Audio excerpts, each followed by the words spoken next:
విజయవాడలో వరదలు వచ్చినప్పుడు మీరు చాలా హెల్ప్ చేశారని నేను విన్నాను. దాదాపు చాలా స్ట్రీట్స్లో అంటే వాటర్ వచ్చి పాడైపోయింది కదా, అప్పుడు మమ్మీ డాడీ ఇద్దరు కూడా ఫుడ్ సప్లై చేశారు. బాగా చాలా మందికి కంటిన్యూస్గా ఒక 1 వీక్ వరకు సప్లై చేశారు.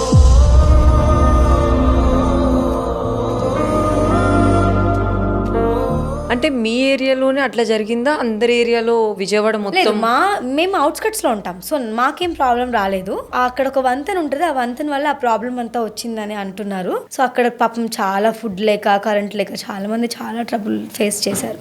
అప్పుడు మన గవర్నమెంట్ కూడా చాలా హెల్ప్ చేసింది, చాలా మన ఆర్టిస్టులు కూడా చాలా మంది. కానీ అలాంటినప్పుడు మీకు ఏమనిపించింది? ఏంటి ఇలా జరుగుతుంది విజయవాడలో? అసలు ఎవరు ఎక్స్పెక్ట్ చేయలేదు, ఇల్లు మొత్తం మునిగిపోయాయి. డెడ్ బాడీస్ కూడా వెళ్ళిన ఇది కూడా ఉందంట.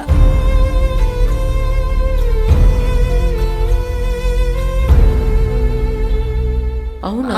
ఆ వరదల్లో ఆ వాటర్ లో డెడ్ బాడీస్ వెళ్ళిన ఇది కూడా ఉందంట. చాలా మంది ఒక మధ్యలో ఫుల్ వాటర్ మధ్యలో ప్రెగ్నెంట్ లేడీస్ ఉన్నారు.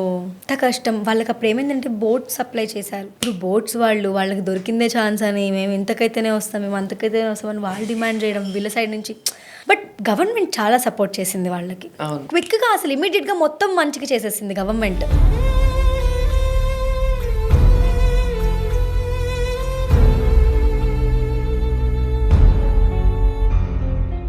That was really nice.